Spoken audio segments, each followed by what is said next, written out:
Yesu ashimwe bene data, nagira ngo muri uyu mwanya tuganire ijambo ry'Imana. Ijambo ry'Imana rivuga ku bwami bw'Imana, muri kumwe na Pasiteri Rudasingwa Jean Claude. Turifashisha ijambo ry'Imana riboneka mu isengesho umwami wacu Yesu yigishije abigishwa be gusenga. Iryo sengesho abakristo benshi bararizi kandi benshi bararikoresha, ariko ni byiza ko dutekereza ku cyo Yesu yashakaga ko abantu bamenya.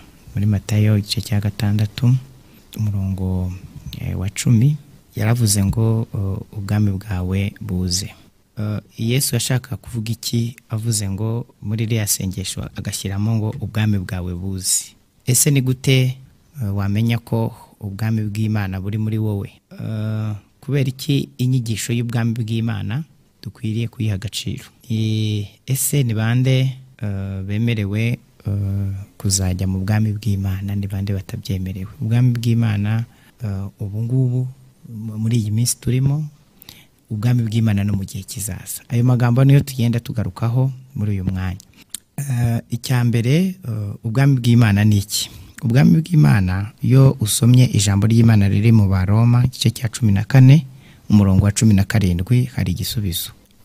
Ubwami bw'Imana icyo ari cyo, kugira ngo nsobanure niba ubwami bw'Imana ubufite, umenye ko buhari muri wowe.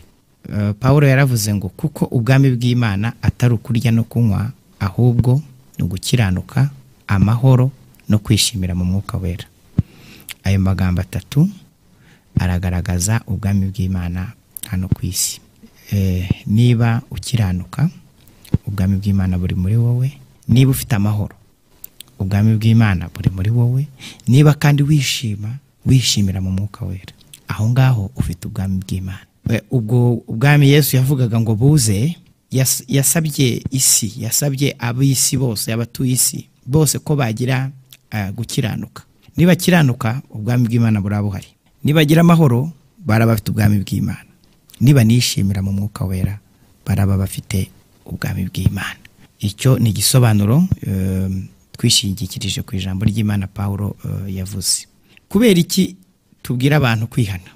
Impamvu tubwira abantu kwihana niyo nyigisho ya mbere Yohana umubatiza, integuza ya Yesu yigishije. Muri Matayo igice cya 3 umurongo wa 2 haravuga ngo Yohana atangirira kwigisha Yudaya abwira abantu kwihana kuko ubwami bw'Imana buri hafi. Ni ukuvuga ngo twihana kubera iki? Twihana kubera ko ubwami bw'ijuru buri hafi. Niba nta bwami dutegereje, ubwo urumva ntabwo wakwiriye gusaba abantu kwihana. Ariko abantu tubabwira ngo bihane, bave mu byaha, bajye mu gukiranuka, bakira ubwami bw'Imana. Kubera iki? Kuko tuzi ko ubwami bwo mu ijuru n'ubundi buri hafi.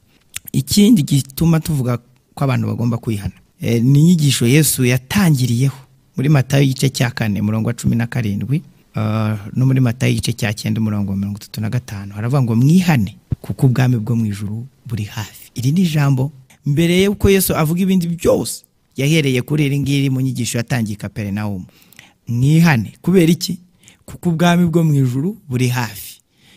Nubwira abantu ngo bihane, ashaka akubwira ati kubera iki nihana? Igisobanuro ni kiriya, nukumubwira uti ihane kuko ubwami bwo mu ijuru buri hafi.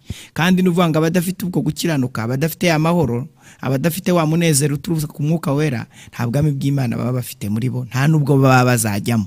Kandi ababufite nibo bazanabujyamo. Nukuvuga ngo ntabwo tuzajya mu bwami bw'ijuru duhita tujyayo, ahubwo tuzaba dusa nk'ababo bagamo hano kuri iyi si dukomerezeho. Muri Matayo igice cya 5 umurongo wa 1 kugeza ku murongo wa 10 Yesu yerekanye abantu bagenewe ubwo bwami, ari kwirekana bari abantu 8 bahiriwe, avuga ngo hahirwa.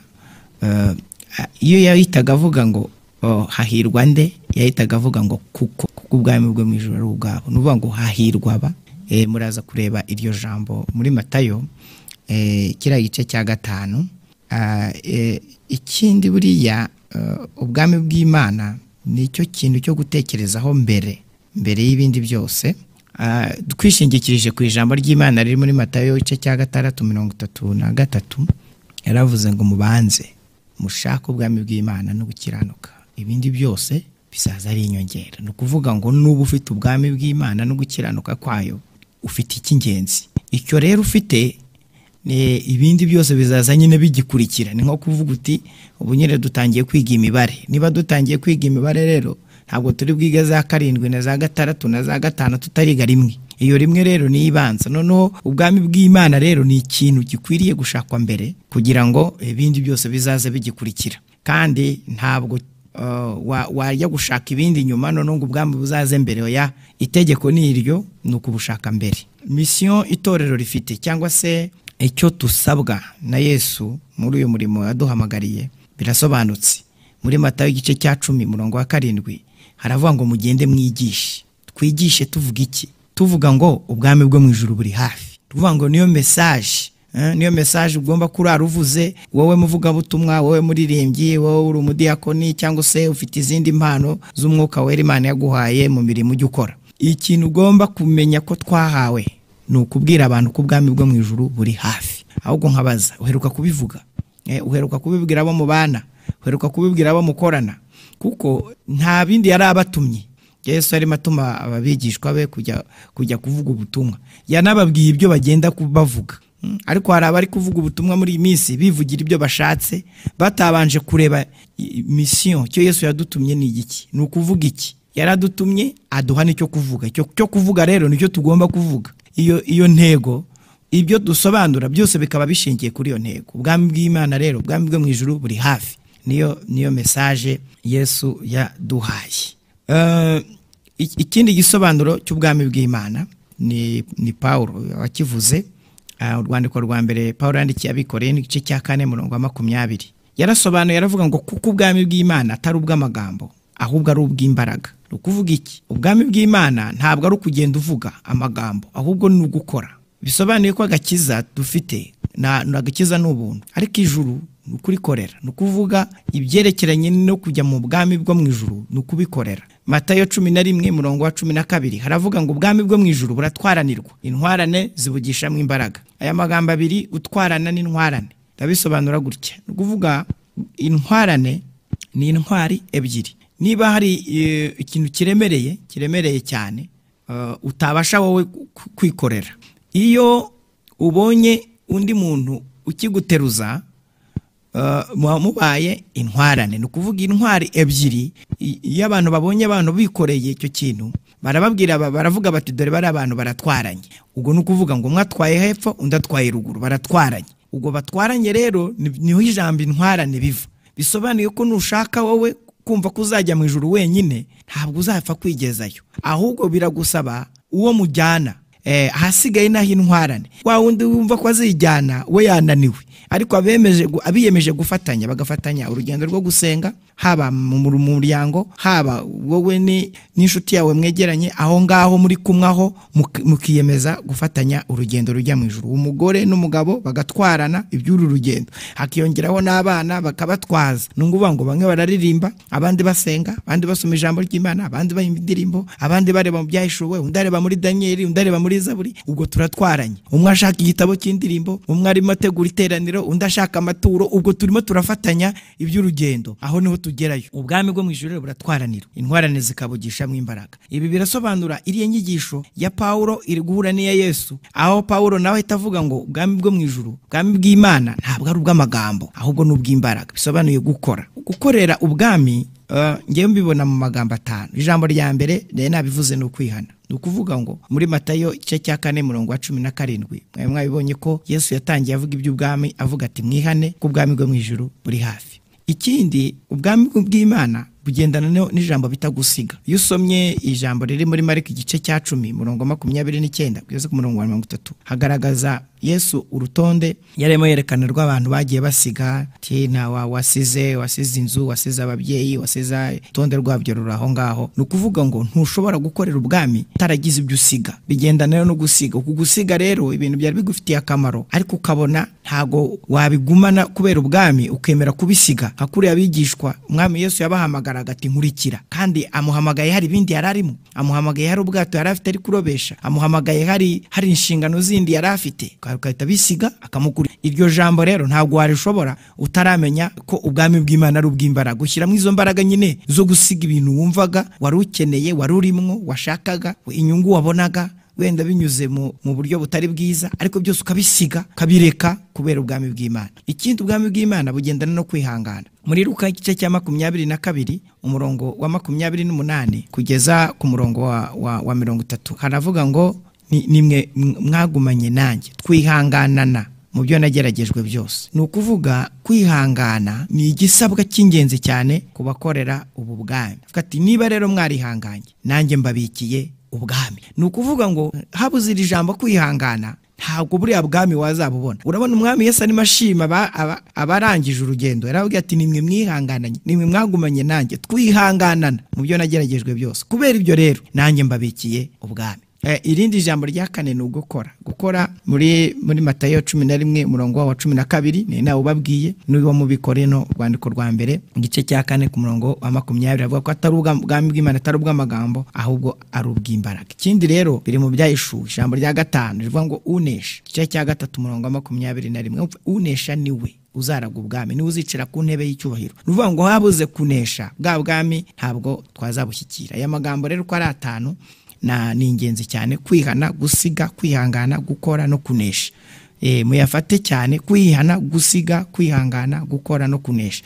Aya magambo yose aragenda agahura, hanyuma tukubaka ubwami bw'Imana. Inyigisho ya Paulo igaragara neza yuko nta kindi kintu yagendaga avuga. Ndabaha imirongo 4 gusa yo mu byakozwe n'intumwa. Ibyakozwe n'igice cya 19 umurongo wa 8. Paulo inyigisho yari arimo akora biravuga ngo abemeza iby'ubwami bw'Imana. Nta kindi kintu yemezaga abantu, ni iby'ubwami bw'Imana. Mu byakozwe n'intumwa igice cya 20 umurongo wa 25 abwiriza iby'ubwami bw'Imana. Ni ukuvuga ngo inyigisho ze, prédication ze, enseignement ze ni iby'ubwami bw'Imana. Ibyakozwe n'intumwa igice cya 28 umurongo wa 23 haravuga ngo ahamya iby'ubwami bw'Imana. Uvuga ngo guhamya za témoignage ze byose bishingiye ku bwami bw'Imana. Ibyakozwe n'intumwa 28 umurongo wa 31 akavuga ngo akabwiriza iby'ubwami bw'Imana. Murumva rero aya magambo abemeza iby'ubwami bw'Imana, abwiriza iby'ubwami bw'Imana, ahamya iby'ubwami bw'Imana, akabwiriza iby'ubwami bw'Imana. Nibaza muri iyi minsi turi kubwiriza iki? Turi kuvuga iki? Turi gukomeza abantu bari mu mubabaro, turi gukomeza abantu bafite ingorane, tubabwira iki? Ubwami bw'Imana ni ingenzi cyane kubuvuga muri iki gihe, kubuvuga mu gihe kiri imbere. Kubera iki? Niyo mission dufite, nizo nyigisho. Ibyo uri kwigisha byose hamya iby'ubwami bw'Imana, ibyo uri mubwiriza bwiriza iby'ubwami bw'Imana. Kubera iki? Niyo mission, niyo message twahawe ikomeye cyane. Umwami Yesu aravuga ati nimugende mubwiriza abantu iby'ubwami bw'Imana. Kandi ubwami bw'Imana icyiza cyabwo iyo ubufite amahoro. No mu gihe cy'ibibazo iyo hari bwa bwami uba wumva muri wo harimo hatogotamo amahoro, uba wumva harimo za nzira z'Isiyoni. Bene Kora baririmbye bavuga ngo wahirwa bafite mu mitima inzira z'Isiyoni. Iyo banyuze mu gikombe cyitwa Baka bagihindura ahantu h'amasoko, imvura yo muhindo ikacyambika imigisha, bagenda bagwiza imbaraga.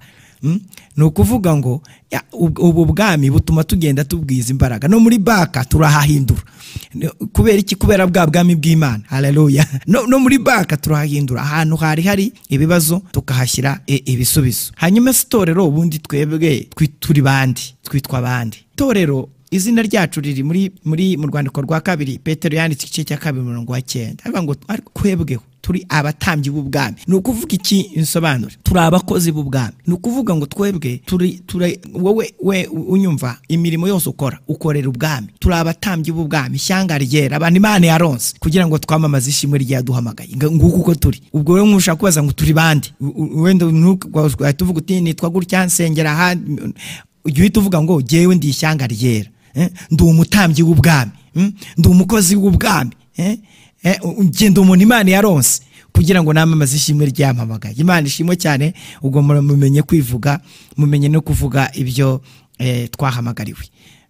Nagira ngo rero mbabwire imirongo y'ingenzi yerekeranye n'abantu batazaragwa ubwami bw'Imana. Nafashe imirongo 3 ndayihuza. Abagalatiya igice cya 5 umurongo wa 19 ku 21, mu rwandiko rwa mbere Pawulo yandikiye Abikorento igice cya 6 umurongo wa 10 kugeza umurongo wa 11 n'ibyahishuwe igice cya 21 umurongo wa 8. Aha nahasanze urutonde rw'abantu bakora ibintu bitabemerera kuzagera mu bwami bw'Imana. Ibi ni ibintu 26. Iyo usomye mu Bagalatiya, mu Bakorinto nababwiye no mu byahishuwe, usanga hari ibigenda bigaruka. Ibigenda bigaruka rero nabikuyemo, hanyuma noneho mbara kimwe ku kindi. Kubera iki? Ndifuza ko abantu bazajya mu bwami bw'Imana. Nagira ngo ngaragaze abatazajyayo. Abatazajyayo nabakora ibiki? Icyambere nabakiranirwa bose. Abantu bose bakiranirwa, abantu gukiranuka byananiye ntago bazajya mu bwami bw'Imana. Cya kabiri, abahehesi.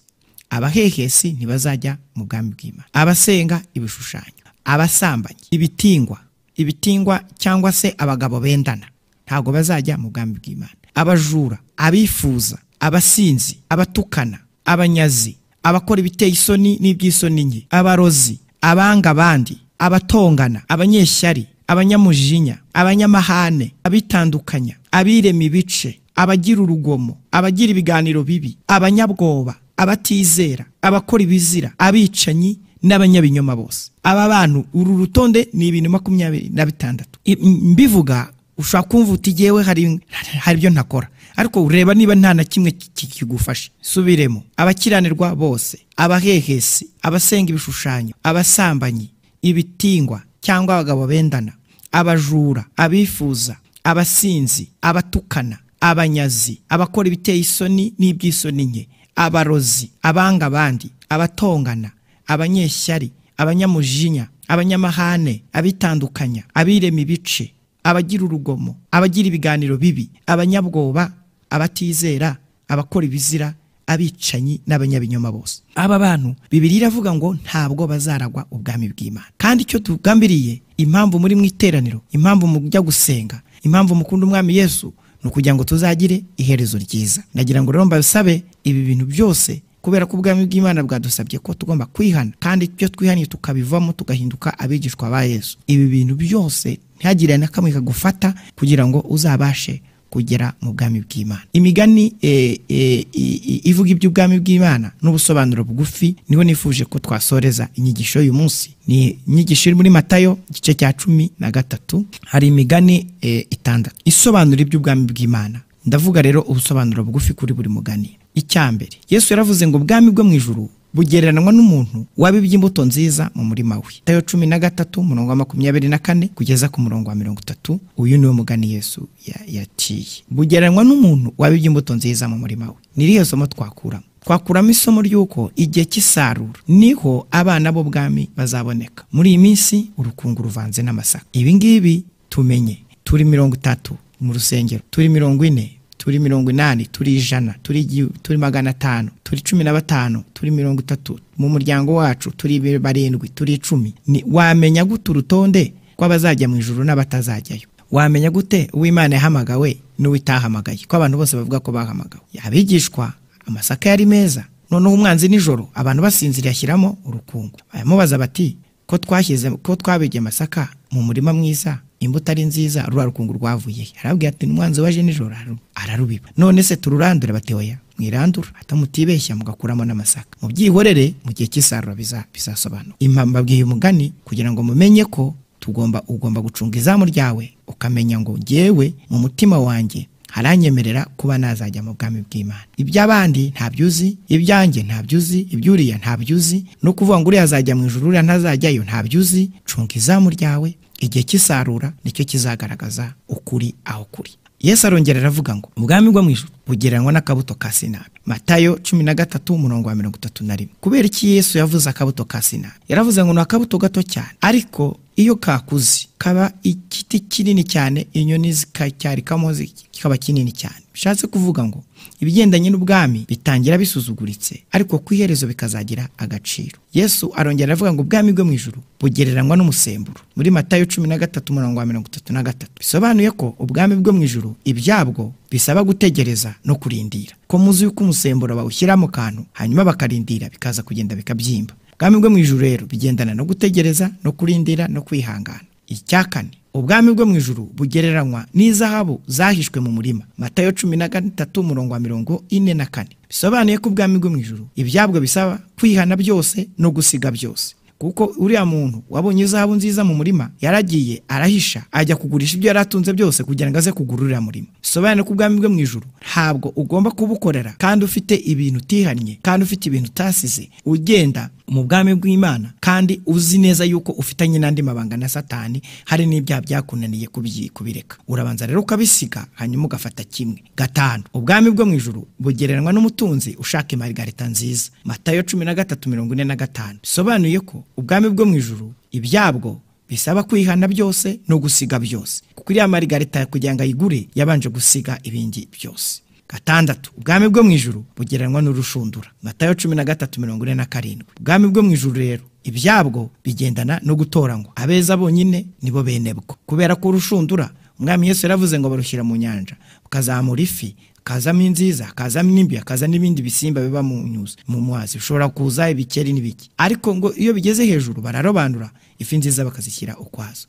Warahamagawe, ariko ubwami bwo mu ijuru hazabaho no gutoranywa. Nagira ngo dusenge Imana, mbifuriza umugisha w'Imana kandi mbifurize ko mwese mwari mukurikije ijambo ry'Imana, ubwami bw'Imana bukaza muri mwebwe aho uri hose ukumva ko ufite ubwami bw'Imana. Kandi nababwiye ibimenyetso bigaragaza ko ubwami buhari ni ugukiranuka, ni amahoro no kwishimira mu mwuka wera. Munyemere rero duhaguruke dusenge Imana. Mwami Imana yacu, turagushimira ijambo ryawe rizima, turagushimira ubwami bwawe. Waratubwiye ngo tugende tuvuge ko ubwami bwawe buri hafi, kandi kuko ubwami bwawe buri hafi. Unyemerere mwami, muri uyu mwanya tugire gukiranuka, tugire amahoro, tugire no kwishimira mu mwuka wera, kandi kuko ubwami bw'Imana atari ubw'amagambo n'ubw'imbaraga. Unyemerere mwami, uduhe kwihana, uduhe gusiga, uduhe kwihangana, uduhe gukora, uduhe no kunesha, kugira ngo tuzabashe kuragwa ubwami bw'Imana. Tubisabye Imana ikomeye mu izina rya Yesu Kristo umukiza wacu. Amen, amen, amen.